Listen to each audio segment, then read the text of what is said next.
Los códigos secretos de Miguel Ángel. Parte 1. Miguel Ángel Buonarroti Simoni, más conocido como Miguel Ángel, fue el creador de impresionantes obras pictóricas, cuya interpretación ha sido motivo de estudio por diversos especialistas e investigadores de lo oculto. La famosa novela El Código da Vinci de Dan Brown nos presentó una ficción histórica en la que algunas obras del genio italiano escondían una atrevida tradición que fue prohibida por la Iglesia Católica. Según la novela, María Magdalena habría tenido un hijo con Jesús y los indicios de esta unión estarían disimulados en el cuadro La Última Cena. Muchos investigadores han tratado de probar la autenticidad de las especulaciones de Dan Brown, pero la impresión general es que se trata de una interpretación antojadiza de la obra de Leonardo da Vinci.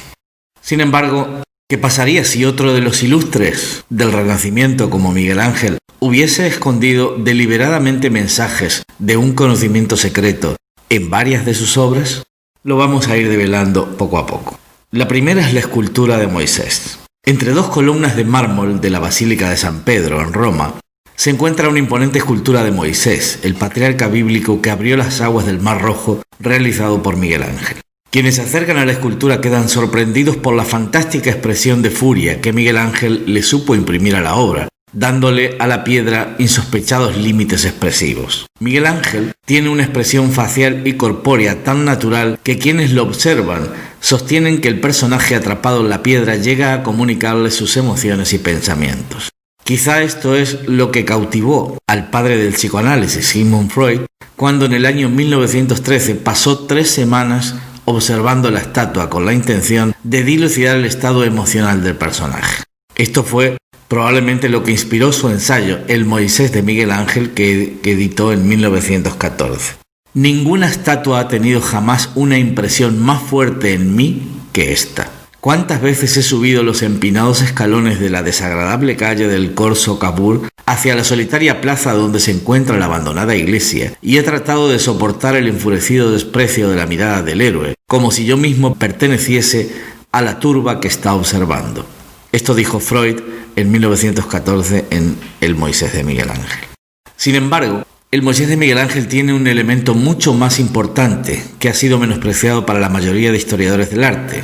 La estatua tiene 2 elementos salientes en forma de cuernos que sobresalen a cada lado de la cabeza. Para la historia tradicional, los cuernos del Moisés son producto de una mala traducción del hebreo al latín, del pasaje de la Biblia conocida como la Vulgata Latina, que el artista utilizó como inspiración para su obra. Sin embargo, existe otra explicación que parece ser un poquito más convincente, y es que los cuernos esconden un mensaje oculto sobre la evolución del hombre y su verdadero potencial espiritual.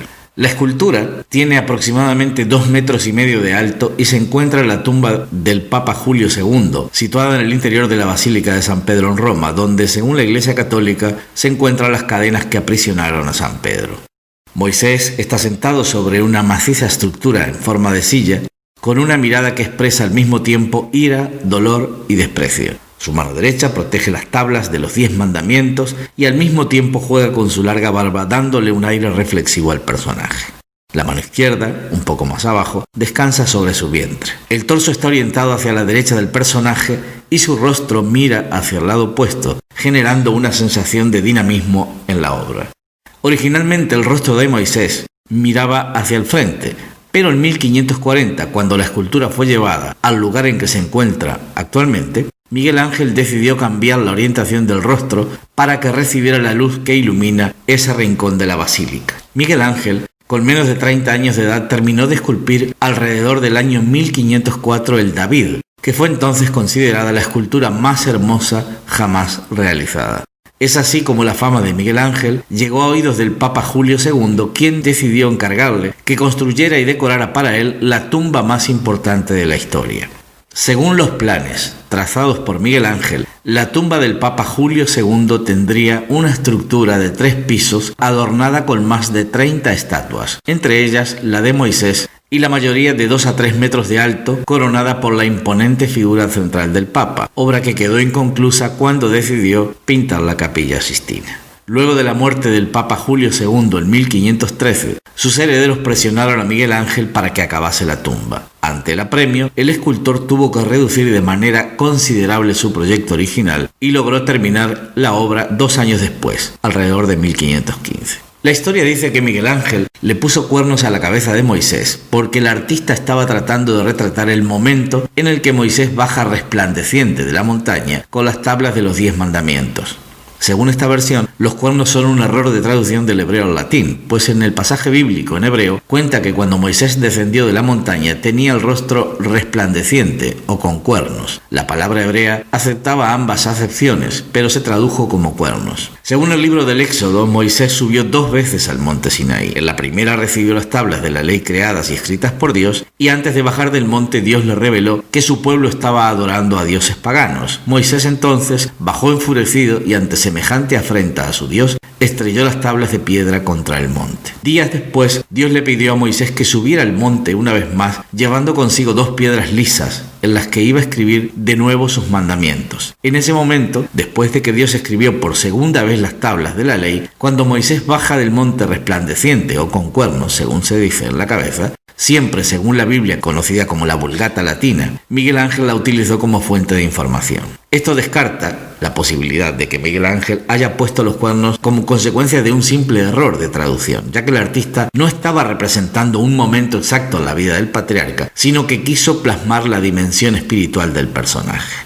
En los tiempos en los que Miguel Ángel esculpió el Moisés, a inicios del siglo XVI, la Biblia era de estricto uso eclesiástico, es decir, solo los miembros del clero tenían una copia que utilizaban para las misas y otros rituales católicos. Esta copia estaba escrita en latín y era conocida como la Vulgata Latina, y esa fue la que utilizó Miguel Ángel. A finales del siglo IV, es decir, 1000 años antes de que Miguel Ángel diera vida a Moisés de mármol, las Biblias que utilizaban las parroquias de las diferentes comunidades católicas para sus misas eran una simple colección de manuscritos que en la mayoría de los casos no habían sido revisados para determinar si respondían a la versión correcta del texto. El Papa Dámaso I se percató de esta caótica situación y le encargó a uno de los intelectuales romanos más renombrados de la época, Jerónimo de Estridón, que recogiese una versión de la Biblia valiéndose de los mejores y más antiguos manuscritos griegos y hebreos. Esta sería la versión oficial, que debía ser copiada y distribuida a los obispos y presbíteros de las diferentes iglesias. Los pasajes en los que se inspiró Miguel Ángel para esculpir el Moisés pertenecen al libro del Éxodo del Antiguo Testamento de la Vulgata Latina. El texto que hace referencia a los cuernos de Moisés se encuentra en los versículos 29, 30 y 35 del capítulo 34 del libro del Éxodo. En estos 3 versículos, Jerónimo encontró la palabra hebrea karán, que puede traducirse como resplandeciente o como con cuernos, y decidió traducirla como con cuernos utilizando el latín cornuta o cornutam. En nuestras Biblias actuales, estos 3 versículos han sido traducidos de otra manera. Dependiendo de la versión de la Biblia que tengamos, narran que la piel del rostro de Moisés resplandecía o estaba iluminada. Para muchos investigadores, el hecho de que Jerónimo se haya equivocado o no en la traducción es irrelevante, ya que Miguel Ángel no estaba representando, como dije antes, un momento exacto en la vida de Moisés. El artista además tenía acceso a la magnífica biblioteca de los Médicis, donde encontraría muchas versiones diferentes del Antiguo Testamento, y además era amigo personal del Papa y conocía los secretos de las antiguas escuelas místicas. Para comprender el mensaje que se esconde en los cuernos de Moisés, de Miguel Ángel, necesitamos entender el otro renacimiento, o lo que sucedía en el mundo en aquel entonces. Después de siglos de oscurantismo intelectual, durante la llamada Edad Media, que data de los siglos VI al XIV, Europa se inundó de ideas nuevas. Se rescató el idealismo platónico y se vivió una magnificencia artística nunca antes vista en Europa. El renacimiento cultural europeo en el que vivió Miguel Ángel en los siglos XV y XVI no solo marcó la apoteosis del arte y de los valores cristianos, sino que también fue el momento en el que el mundo redescubrió el pensamiento platónico, los secretos milenarios de las escuelas místicas orientales y las antiguas prácticas de magia, ritual o ceremonial. Las prácticas mágicas de las primeras civilizaciones, como la caldea o la egipcia, fueron rescatadas en este otro renacimiento y alcanzaron eventualmente el nivel de ciencias, aunque el paradigma científico actual no las reconozca como tales. Este otro renacimiento se expandió rápidamente por Europa. Algunos de sus más conspicuos representantes fueron el famoso astrónomo defensor de la pluralidad de los mundos, Giordano Bruno, el maestro alquímico Paracelso, el mago de la corte inglesa John Dee, el gran conjurador de demonios y ángeles Cornelio Agripa y el famoso clarividente Michel de Nostradamus. En el microcosmos que representaba Florencia dentro de las ciudades-estado italianas de la época, la vida pendía de un hilo a causa de las continuas guerras y el arte flotaba como las nubes, inundando todos los rincones de la ciudad. En Florencia, a pesar de ser una república, gobernaba la más rica familia italiana de la época, los Médicis. El epicentro donde nació este otro renacimiento, que podríamos calificar de místico, estuvo justamente localizado en Florencia, en el círculo de artistas y pensadores que frecuentaban a esta familia, los Medici. Miguel Ángel fue el artista favorito de los Medici, y aquí vamos enraizando cómo se llega a entender qué es lo que ha hecho a posteriori. Los Medici fueron quienes lo pusieron bajo su protección cuando aún era un adolescente, y fue a través de ellos que el artista tuvo acceso al conocimiento místico. En 1489, con 14 años de edad, Miguel Ángel entró a estudiar a la nueva Academia Platónica creada por Cosme de Medici. Los 2 años que el pintor pasó en esta institución cambiarían su visión del mundo, ya que este era el centro más importante de irradiación cultural de los conocimientos esotéricos y secretos de las escuelas orientales de pensamiento. Este otro renacimiento había comenzado 50 años atrás, en 1439, cuando llegó a Florencia un enigmático anciano llamado Gemisto Pletón. En ese entonces, Cosme de Medici era el líder de esta familia. De la amistad que surgió entre estas dos personas, nació este otro renacimiento. La nueva Academia Platónica de Florencia funcionó por casi 30 años, desde 1460 hasta la muerte de Lorenzo de Medici en 1492. Miguel Ángel tuvo la suerte de estudiar en esta academia de 2 años en los que enriqueció su pensamiento y su arte, basándose en esta nueva cosmovisión. Si bien fue Cosme de Medici quien sembró la semilla de la que florecerían las corrientes de pensamiento, es Lorenzo de Medici quien establecería la relación entre los Medici y Miguel Ángel. Cosme de Medici falleció en 1464 y luego de un corto periodo en el que los familiares fueron dirigidos por su hijo Piero, su nieto Lorenzo pasaría a la historia como Lorenzo el Magnífico, fue quien tomó a su cargo los asuntos financieros de la familia y el mecenazgo artístico que había iniciado su abuelo, incluyendo la Academia Florentina. Lorenzo de Medici, con el ímpetu de su juventud, continuó la obra iniciada por su abuelo Cosme y gracias a su habilidad como diplomático la hizo trascender las fronteras de la península italiana. En 1489, Miguel Ángel ya era un prometedor aprendiz de pintura en el taller reputado maestro Ghirlandaio. En ese entonces era práctica común entre las familias más poderosas visitar los talleres artísticos de la ciudad en busca de jóvenes talentos a quienes tomar bajo su protección. Estos, una vez terminada su formación, podían trabajar para la familia e inmortalizarla a través de sus obras de arte. Miguel Ángel fue presentado a Lorenzo de Medici por Ghirlandaio como uno de sus más talentosos discípulos. Desde ese momento, el joven artista con solo 14 años inició su relación con la familia Medici y empezó a frecuentar la Academia Florentina. Los pensadores que influenciaron a Miguel Ángel durante sus años de formación en el Palacio de Médicis y en la Academia Florentina fueron Marsilio Ficino y el reconocido filósofo conde Giovanni Pico della Mirandola. Este último era un respetado estudioso de la cábala hebrea y de la filosofía mistérica de Zoroastro. Lorenzo y Miguel Ángel desarrollaron una relación tan cercana que rápidamente el pintor florentino se convirtió en el protegido de los Medici.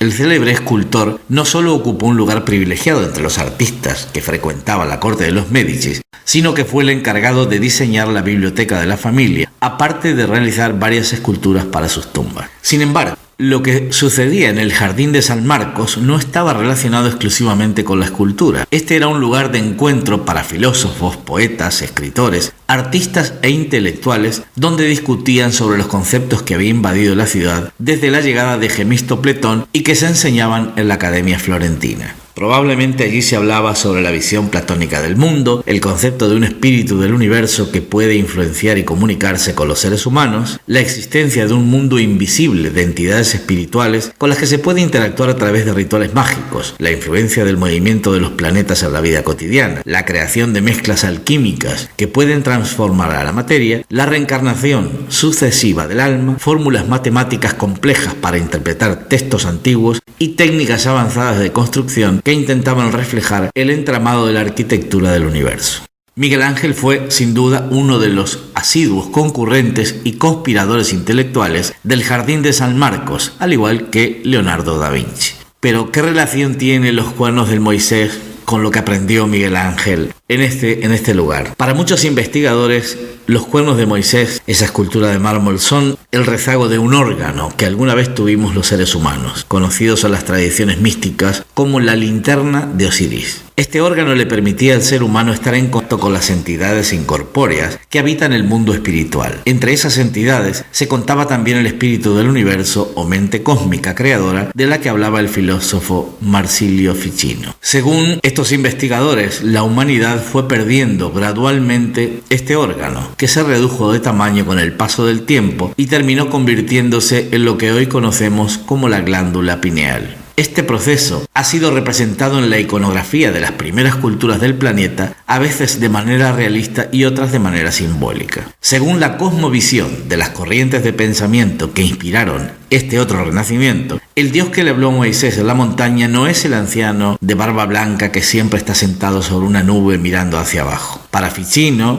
para Pico de la Mirándola, Miguel Ángel, Leonardo y otros genios del Renacimiento, el Dios de Moisés es el espíritu del universo o la gran mente cósmica creadora de la materia que habita en ese mundo invisible y con el que podíamos comunicarnos directamente a través del órgano conocido como la linterna de Osiris. Moisés, como la mayoría de humanos de su época, ya no tenía la linterna de Osiris. Sin embargo, el patriarca del pueblo hebreo había encontrado la forma de utilizar su mente a través de la glándula pineal para comunicarse con la gran mente cósmica. Esto fue lo que Miguel Ángel quiso decir al colocar un par de cuernos en la cabeza de la estatua. Los cuernos de Moisés de Miguel Ángel son una representación simbólica de la linterna de Osiris que nos indica que el patriarca había aprendido a utilizar su glándula pineal, había redescubierto la posibilidad de comunicarse con el mundo incorpóreo y además había entrado en contacto con la gran mente cósmica. El genio florentino del Renacimiento, Miguel Ángel, escondió en sus obras una serie de mensajes esotéricos y místicos, producto de su formación en el epicentro de lo que hemos denominado el otro Renacimiento en la ciudad de Florencia. Para algunos, los cuernos del Moisés de Miguel Ángel representan, de manera simbólica, la activación del órgano humano conocido como tercer ojo o linterna de Osiris